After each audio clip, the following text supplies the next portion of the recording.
ပြောရက်သမားကြီးလာပြီဟေး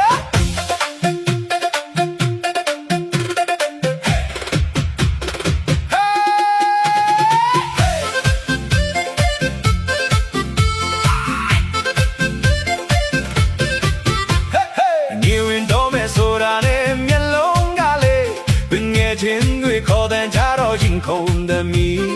အိတ်ထဲမှာပိုက်ဆန်ကမရှိတရှိနဲ့ချင်းငါပြီးတော့ထွက်လာတယ်ဗျာ yes ဆိုင်စီအမိကတော့ပဲလို့ဒါမှမဟုတ်နာချောင်းဒါပဲမဲ့စိတ်ကတော့ပူရင်ကြီးလို့ပဲပေါ့ခွက်ကလေးချလိုက်တာနဲ့တီတိုပီတိုပြောမလောက်မိုက်တာပဲသူရှိလေလို့ကြွေးကြောဟာရက်သမားရက်သမား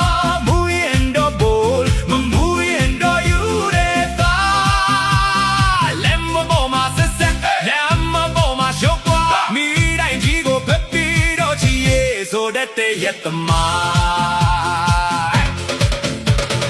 အင်းပြန်ရောက်တော့ကလို့ခေါင်းမရဇန်နီတီကဒုံနဲ့စောင့်နေတာချိုတီမရဘယ်သူလဲလို့မေးတော့ငါမကွာလို့မနဲ့ကြတော့ခေါင်းတက်ပြီးနှောင်တရားပြန်ကိုမတောက်တော့ဘူးချိန်ဆိုဘူးတဲ့တောင်းနေညာနေကြတော့လဲ